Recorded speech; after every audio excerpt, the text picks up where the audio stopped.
At 6-4, the Arizona Cardinals are contenders, but what kind of contenders are they? It's another edition of Southwest Bias. Get that stuff out of here. It's Southwest Bias. Brought to you by Branded Bills. Elevate your brand like I am right now with Branded Bills, the perfect headwear and apparel. Use code PHNX for 20% off your first order. I am Erik Ruby, joined by PHNX Cardinals great Brack. Absolutely dominating coverage of your Arizona Cardinals, especially in their last game against the New York Jets, where they thoroughly dominated Aaron Rodgers and company. Of course, if you don't know, PHNX Cardinals is live 5 days a week, including pregame, halftime, and postgame shows for every single Cardinals game. But, Bo, we are on a bye week, and the Cardinals are sitting in a pretty good spot. I don't think anybody could have imagined a better way to go into the bye week. Riding a 4-game win streak and strengthening their grasp atop the NFC West standings. I can't believe I'm saying that, but due to the erosion of the division, that's where we're standing. And the Arizona Cardinals coming off for the bye week, Erik, I think that they're in a great position to make it 5 in a row, get a good division win, actually their third straight within the NFC West against a trending down Seahawks team. There's a path to 7-4 and strengthening their grasp on a playoff spot. It's unbelievable, but I think that the team, and that's exactly what they are, a great team, has put themselves in this unbelievable position to push for that postseason berth. Okay, so you say great team. You actually said a lot there that I want to dive into. I mean, that's just what you do over there. Let's just dissect. Saying a lot. Let's just cut little bits and pieces off and see where we're going. But you mentioned an eroding NFC West and the Cardinals leading that, but you also mentioned the Cardinals being a great team. How much of them ending up at the top of this division right here, right now, is on them being better than expected versus everybody else maybe not living up to expectations? I mean, that's way to go. You stumped me on that. I mean, I think that that's there's a collection of that. You can't just say, hey, it's the Arizona Cardinals are ahead of schedule. They've done a good job in coming back from the dead at 2-4 to now 6-4. But there has been, the 49ers, one of the most complete, if not the most complete rosters in the NFL, sustaining some serious injuries that they haven't been able to overcome. And then the Rams as well. Like they had, injuries to their top wide receivers and, their offensive line, and they're getting healthy, but they lost to the Miami Dolphins on Monday Night Football. That's put them further behind. I think that it's been a collection, a perfect storm of sorts for this Arizona Cardinals team to have a similar kind of run that the Houston Texans enjoyed last year, where nobody expected it. They thought this team was going to be back in the top 10 drafting again, and with consistent quarterback play, with good coaching, and then also a down division, they took advantage of it and made their way to the dance. They won a football game in the playoffs. Same thing about the Green Bay Packers. I think that those are similar trajectories that the Arizona Cardinals can enjoy here in 2024. They can be that team. It's a mixture of both. It's always a mixture of both. And that's okay, because a lot of successful teams, a lot of the teams that have gone on and made deep playoff runs, they are the beneficiaries of also some luck around them. There's zero teams that have gone on and been successful, whether it's a conference championship, whether it's a deep playoff run, or whether it's eventually winning it all, that hasn't run into some sort of luck, either in their own team staying healthy or other teams, like you mentioned, not. So it's not to discredit the Cardinals and the fact that, hey,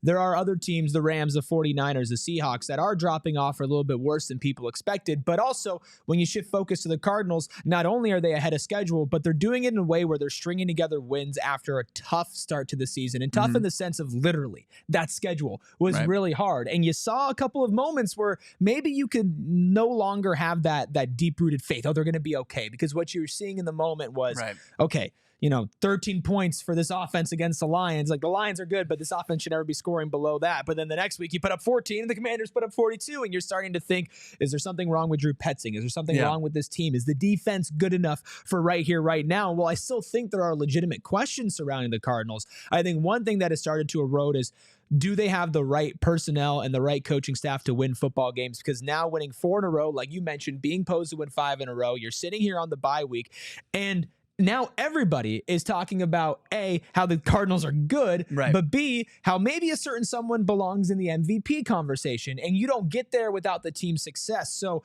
putting the NFC West aside, putting the slow start aside, let's take a look at now and let's take a look at going forward. Bo, just how good are the Arizona Cardinals?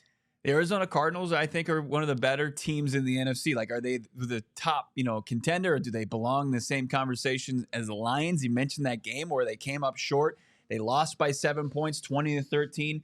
Many opportunities left, in that second half, especially with the offense and its inability to kind of find its way to the end zone, which could have won that game. But I think that there is a distinct difference. Like, could they, in 10 matchups with the Lions, win a couple games? Sure, but consistently beat the Lions, could they beat them in January? I think that that's a fair kind of question to wonder here. But I think that the Arizona Cardinals have put themselves in the top 7 as far as the NFC, firmly, no doubt about it. Like, you see these inconsistent teams throughout this league, especially littered in the NFC South, whether it's, the Falcons, the New Orleans Saints, the Tampa Bay Buccaneers, who have faced some injuries that are going to continue to stay in this playoff picture. Like, I think the Arizona Cardinals are a tier above them.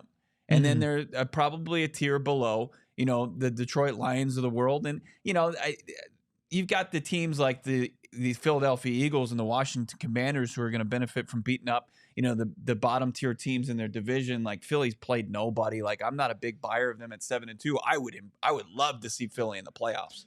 I mean, for storylines too, like, not to be that guy, but that would be a lot of fun. That would be a lot of fun. Like, and then we'll see, what Minnesota's made of. Like, they took advantage of maybe not the strongest schedule to come out. And the Cardinals get to face the Vikings between now and the end of the season. But I think that they are firmly one of the top 7 teams in a kind of a light NFC. Like, I think the stronger teams are in the other conference, but like, a credit to the Arizona Cardinals for being ahead of schedule. Like, I do think that they are one of those teams, like, they're trending at the right time. Like, I need to tell that to Cardinals fans, like, you need to listen to me right now. Like, first off, one thing, you deserve this, right? You deserve nice things in this world. You deserve good football, and you're getting it. And you, like, your skepticism, like, where you're like, well, something's going to happen and it's going to come all crashing down. I've seen this play out before, Erik. You're right there. I can see it in your face. Like, Cliff Kingsbury's not walking through that door, thank God. Like, this team, like you said, Drew Petzing, like, the offense is trending in the right direction. The defense, like, we see the last 3 performances at home. Sure, they've taken advantage of some dysfunctional, as far as the NFL goes, the dysfunctional teams and the Bears and the Jets, but they took care of business, kept them out of the end zone in 3 consecutive home games. Are they that good of a defense? Can they stifle some of the top offenses in the NFL? Like, when it comes January, I think that we're going to learn a lot between now and then, but they've gotten better and they've shown progress, development in pieces that you can move forward with the opportunity to maybe add a little bit, even post-trade deadline, internally to that defense to help out Darius Robinson. I think that you might have missed your calling. You're great at this reporting stuff. You're great at covering the team, but I think you should be a chef, because my God, you were cooking. Oh, man. Oh, my God. I mean, I'm kind of speechless. You just like, you ascended into another level. I mean, especially talking directly to everybody, because like, I felt that, right? Good. And like, that's why I'm sitting here, because I am more of a casual fan and a fan than you are, who's in the weeds every single day, like, covering this team. Like, I watch this team for enjoyment. I watch this team because I love the Cardinals, and I used to cover them, but I don't have to put that hat on anymore. And for me, it's hard as an Arizona sports fan to not have that, that thought in the back of your head of, oh, when is this going to go down? But much like what you said, what I remind myself is, we spent so long talking about an infrastructure. We spent so long talking about, hey, they're building it right. And if they're building it right, they should look somewhat ahead of schedule. And this is a team that has so many different, voids that can be filled. They're going to have a lot of money to play with in this offseason. And there's a lot of young players on this team. I mean, one of the biggest veteran presence on this team right now is Kyler Murray, which I think to a lot of people is kind of a shocking thing to think about, but he's done an awesome job. Of course, he's not the only one. You think of the Budda Bakers and the James Connors of the world as well, but there is not something about the Cardinals that we've seen so far this season that is like a mirage, that's a fluke. In fact, you've seen their struggles. You've seen them broadcasted in broad daylight to you in losses. Like, there is no secret to the parts of the Arizona Cardinals that are struggling, the parts that would restrict them from being a Super Bowl contending team. But as far as a playoff contender, as far as a team that walks into every single game with a chance, there is zero reason to believe that the Arizona Cardinals are not one of those teams. And that is a massive testament to Jonathon Gannon, to Drew Petzing, to Nick Rallis, to Monty Ossenfort. And while it can still get better, I think that's the exciting part. However, not only are they peaking at the right time, I still don't think they've played perfect football. But there are so many things that can still get better. And while maybe personnel-wise, you're not going to be shoring that up, I think with a coaching staff like this, with an infrastructure like this, the more time that you get to gel together, the more time that you have out there, and quite frankly, the more wins you rack up as a unit, that's going to get guys to play even better than what they already are. It's like the positive snowball effect, and you hope that they go into this bye week, they rest, they get ready, and then you hit the ground running. You said 2 times against the Seahawks in the next 3 weeks, 1 at home, 1 on the road, taking on a Vikings team that has a good record. But again, you can be the team that at the beginning, we had a bad record, but now we're exposing teams for who they really are. I mean, that's something that's on the plate for this Cardinals team, and that's something that they should relish. They should be excited for that opportunity. Well, you look at the final 7 games once they get back from the bye week, and they do come out, they hit the road, and they go to Seattle. And much like the last 2 teams that they beat, they blew the doors off. They've got an advantage as far as the head coach goes. They've got an advantage as far as the quarterback goes. And you can forecast the rest of the schedule, and they've got that advantage almost the entire way out, which is huge in the NFL. And then, like, if they can continue to develop these players from the last 2 draft classes, like, they're going to continue to go the right way. So, I mean, like, they can ground and pound, they can win and score points in different varieties of ways. Like, that's just kind of the makings of a dangerous team, especially on the offensive side of the football.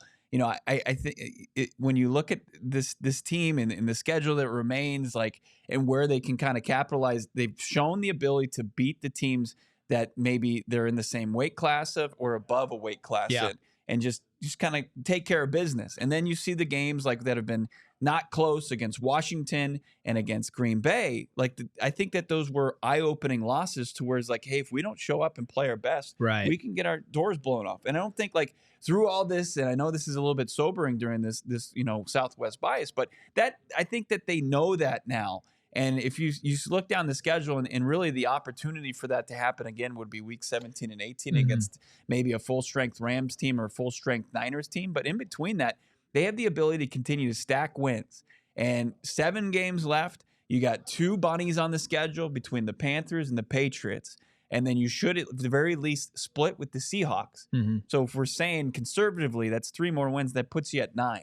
You're over 500 for the season there, 9-8 potentially. If you can find 1 or 2 more wins in there, and you should maybe sweep the Seahawks, that gets you to 10, and then you take care of business against one of your division rivals in the Rams and the Niners.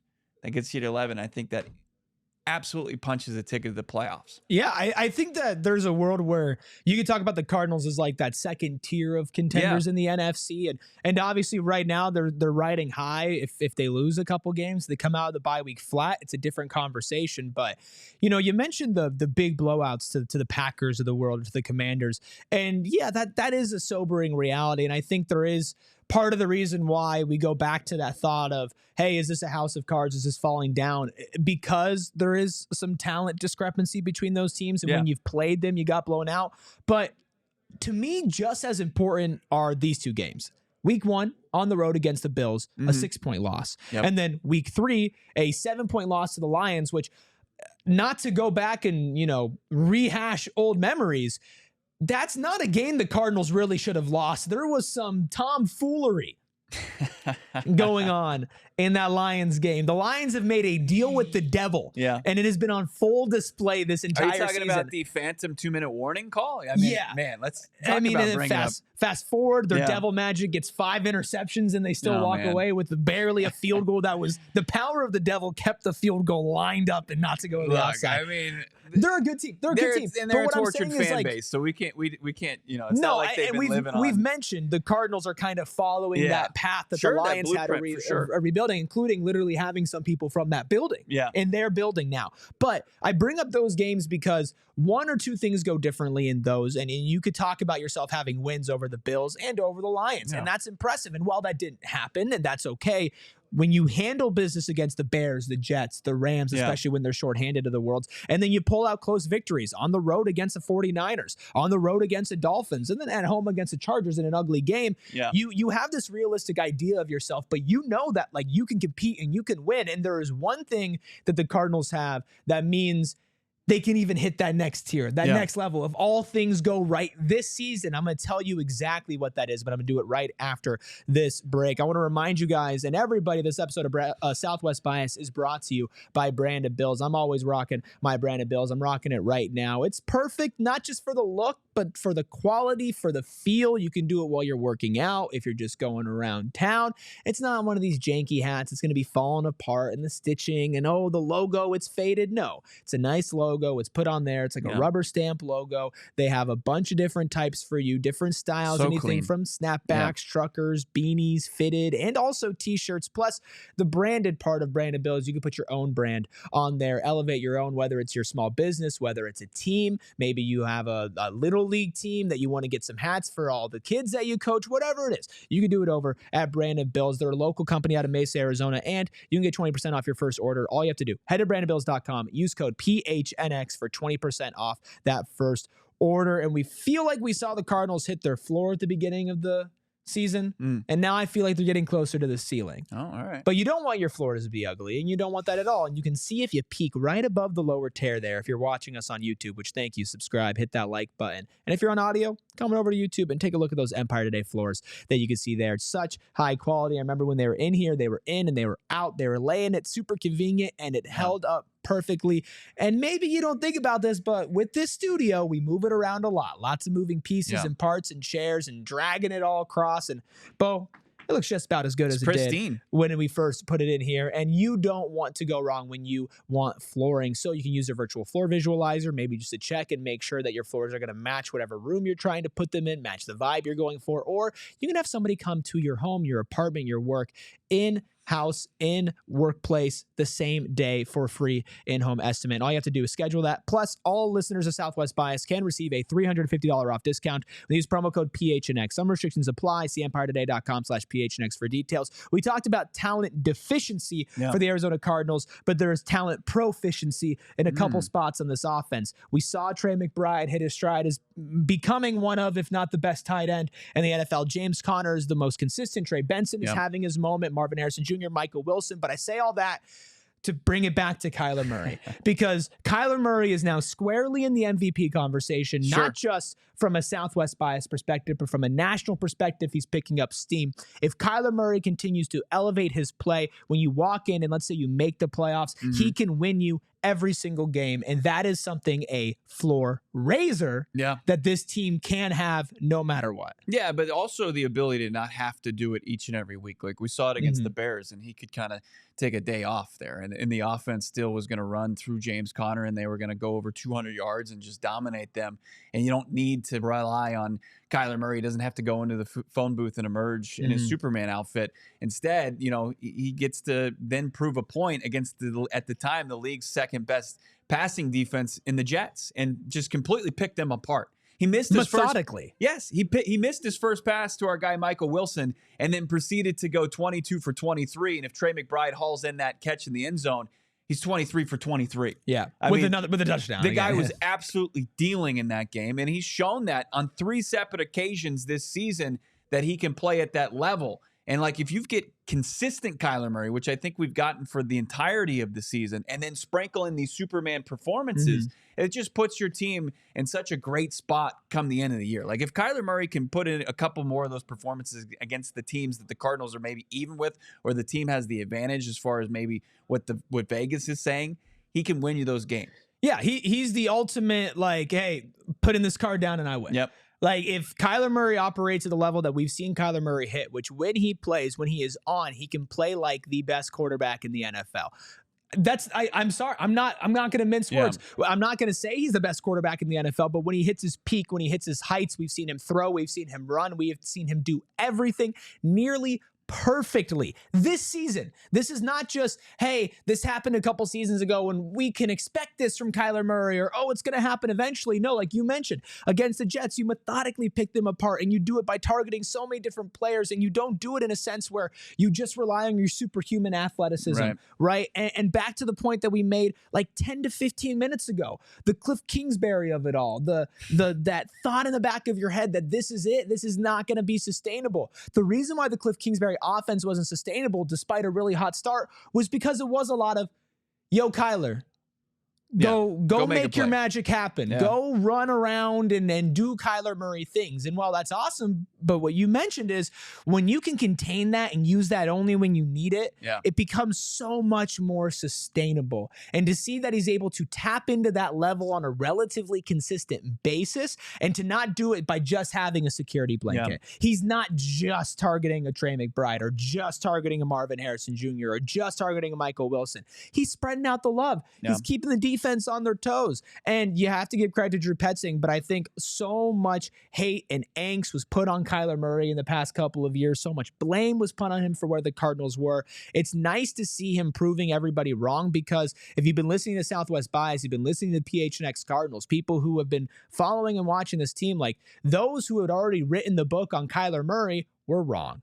That it wasn't fair and it wasn't true. The short jokes, the Call of Duty jokes and all of that, they're all just to hide and to mask what is one of the most talented players in the NFL. And when everything is going right for him, which it feels like the Cardinals are on track to make that happen more often than not, he can be the best player on the field no matter who he's playing. And that's not a disrespectful shot to anybody else, but a testament to who Kyler Murray has been when he's been on one. And that, Bo, I think is the ultimate trump card for the Arizona Cardinals, and something that if they are going to win more games than what you had mentioned before than just the toss-ups, they're going to need him to continue to tap into that. And you can follow along every single game, every single day over at PHNX Cardinals. You can follow them on social media on Instagram and on Twitter /X at PHNX_Cardinals. Fantastic day game coverage, but of course throughout the week as well. They were there for you at the trade deadline. They're there for you for every massive piece of news, including interviews and conversations with Brian Baldinger,